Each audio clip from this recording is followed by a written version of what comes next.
The new iPad Air shares the same general design language with the iPad Pro 11-inch, but has a lower starting price. In this video, I'm going to be explaining the differences between the iPad Air 2020 and the iPad Pro 11-inch 2020. Let's start with the dimensions, display and audio quality. The iPad Air's chassis is slightly thicker, but somehow the 11-inch iPad Pro weighs a bit more. Both tablets share the same height and width, but the iPad Air 4 has a slightly smaller 10.9-inch display, while the iPad Pro has a larger 11-inch display. That essentially means the bezels on the iPad Air 4 will look slightly larger than those on its counterpart. Both displays are fully laminated, anti-reflective and have 264 pixels per inch. However, the iPad Pro 11-inch gets brighter up to 600 nits, while the iPad Air 4 has a 500 nit maximum brightness. The iPad Pro 11 also comes with Apple's ProMotion technology, which automatically adjusts the display according to the movement of content and can deliver refresh rates up to 120 Hz. So things like writing, drawing, or scrolling feel much more fluid and responsive. Unfortunately, the iPad Air 4 doesn't have ProMotion tech and comes with the standard 60 Hz refresh rate. While watching videos, the iPad Pro will definitely dominate in the audio department because it has 4 speakers as opposed to 2 speakers on the iPad Air. Now let's move to the cameras and secure authentication method. The iPad Air 4 and iPad Pro 11-inch both use the same 7-megapixel selfie camera, but because of the extra Face ID sensors, the iPad Pro is capable of portrait mode, portrait lighting, and an emoji. Of course, these 3 features are absent in the iPad Air because it doesn't use Face ID. Instead, Apple integrated Touch ID in the power button at the top of the iPad Air 4.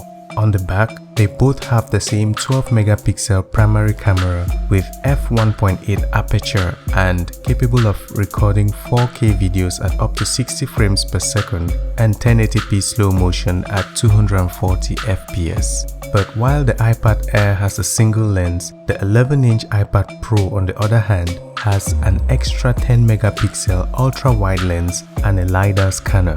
Up next, we have the storage, battery, connectivity and chipsets.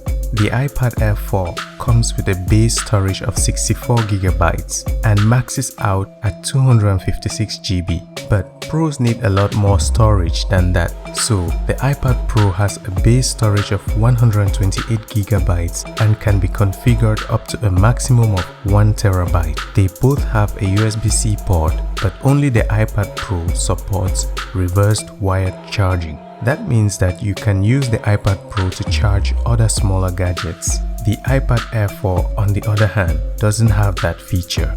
According to Apple, the battery life on these 2 tablets is the same and estimated at 9 to 10 hours of web browsing. Both tablets have Wi-Fi 6, Bluetooth 5.0 and cellular or Wi-Fi only versions. The only spec comparison in which the iPad Air 2020 seems to dominate the iPad Pro 11-inch is the chipset. Yes, the iPad Air comes with Apple's latest SoC, the A14 Bionic, which should be slightly faster than the older A12Z chipset in the iPad Pro 2020.